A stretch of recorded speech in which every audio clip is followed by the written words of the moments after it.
Ya, perjalanan menuju perebutan kursi Jakarta 1 semakin riuh. Beberapa kandidat gubernur, wakil gubernur mulai memasang foto mereka di tempat umum. Padahal Komisi Pemilihan Umum KPU DKI Jakarta belum menetapkan calon yang bisa bersaing dalam pilkada nanti. Aneka propaganda mulai menyebar. Kursi panas DKI 1 diperebutkan padahal masih lumayan jauh perjalanannya. Baru pertengahan tahun ini pemungutan suara akan dilakukan. Tapi semua tak ingin ketinggalan kereta. Berlomba-lomba supaya warga Jakarta mengenal wajah sekaligus visi misi calon pengganti Foke. Padahal KPU Jakarta belum menentukan siapa saja calon gubernur dan wakil gubernur yang akan bertarung. Pemasangan gambar atau alat peraga lain yang dipasang oleh para bakal calon di tempat-tempat umum prinsipnya sebenarnya tidak ada persoalan. Karena mereka menjadi persoalan kalau melanggar tata tertib atau apa yang oleh peraturan pemerintah dilarang. Pengumuman verifikasi siapa yang lolos untuk bersaing memperebutkan kursi Jakarta 1 akan digelar besok oleh KPUD. Radika Kurniawan, Kompas TV, Jakarta. Saudara, Jakarta sebagai kota penyangga negara ini memiliki berbagai permasalahan pelik yang seolah tak pernah usai. Salah satunya adalah permukiman kumuh yang dari waktu ke waktu selalu menjadi pekerjaan rumah bagi para pemimpin ibu kota.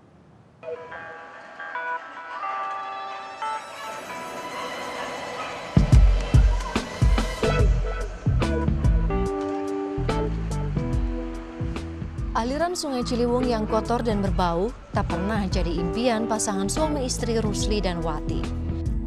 2 tahun sudah, pasangan asal Lampung ini bersahabat dengan Ciliwung Kumuh yang dari waktu ke waktu selalu menjadi pekerjaan rumah bagi para pemimpin ibu kota.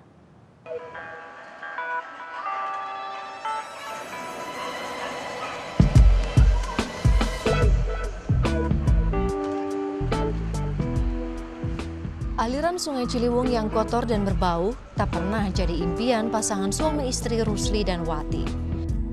2 tahun sudah, pasangan asal Lampung ini bersahabat dengan Ciliwung di kawasan Cawang, Jakarta Timur.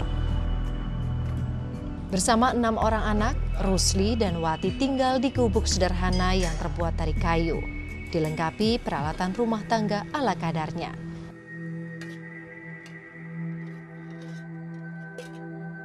Risiko tergerus air sungai di kala musim hujan serta rentan terhadap penyakit tak lagi mereka hiraukan. Setiap hari, Rusli menyisir sudut Sungai Ciliwung mencari sampah yang bisa dijual agar dapur keluarganya tetap ngebul. Meski bisa mendapatkan uang 1,5 hingga 2 juta rupiah per bulan, bagi mereka biaya hidup di Jakarta jauh lebih besar dari hasil keringat setiap hari. Untuk kebutuhan listrik, mereka bisa mendapatkannya dengan membayar Rp15.000 per bulan.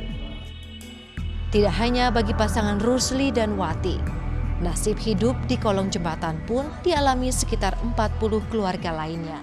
Pengen, cuma kalau kita lihat keadaan ekonomi kita nggak tercapai bagaimana? Istilahnya kalau di sini nih, istilahnya makin jaya, wilayah Jakarta makin tinggi risikonya. Ya. Magnet Jakarta seolah tak pernah sirna, menarik mereka untuk mencari nafkah, serta mengadu nasib di Jakarta. Meskipun arus urbanisasi ke Jakarta dari tahun ke tahun jumlahnya cenderung menurun, tapi Jakarta masih menjadi magnet yang kuat bagi para pendatang. Tercatat pada 2003 lalu, lebih dari 200.000 orang masuk ke Jakarta. Jumlah ini memang cenderung menurun bila dibandingkan dengan data tahun 2011, yaitu hanya sekitar 50.000 orang masuk ke Jakarta. Jangan lupa, tingkat persaingan di Jakarta sangatlah tinggi, sedangkan lapangan pekerjaan terbatas. Siapa yang kuat akan bertahan dan siapa yang lemah harus siap masuk ke dalam jurang kemiskinan. Digaungkan sebagai salah satu solusi permasalahan perumahan kumuh, kondisi rumah susun Marunda kini justru memprihatinkan. Dari 26 blok yang telah dibangun, hanya 8 blok saja yang terisi. Dengan total per blok sebanyak 100 unit.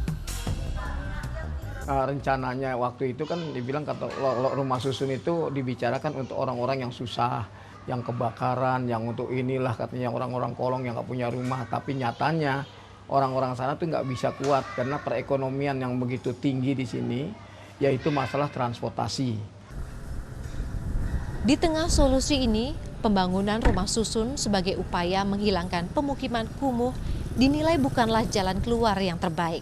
Memindahkan kaum miskin dan tidak mampu ke suatu wilayah tertentu semakin menimbulkan kesenjangan sosial, budaya, dan ekonomi. Tapi mereka tidak sewa, mereka hanya harus bayar listrik atau mereka gandol listrik atau ada pengeluaran-pengeluaran yang tidak untuk menyewa rumah. Nah sekarang pemecahannya mereka harus sewa rumah dan kehilangan pekerjaan karena pekerjaan mereka ada di tempat di mana mereka tadinya digusur. Rusli, Wati, dan ratusan atau bahkan ribuan warga lainnya yang bernasib serupa berharap hak sebagai warga negara Indonesia untuk mencari penghidupan yang layak bisa terwujud, meski harus bertarung dengan kerasnya ibu kota. Di tangan pemimpin Jakarta yang baru nantilah nasib mereka dipertaruhkan. Sebuah pekerjaan yang tak mudah bagi gubernur terpilih mendatang. Meski menyandang sebagai ibu kota negara, Jakarta ternyata masih memiliki banyak wilayah permukiman kumuh.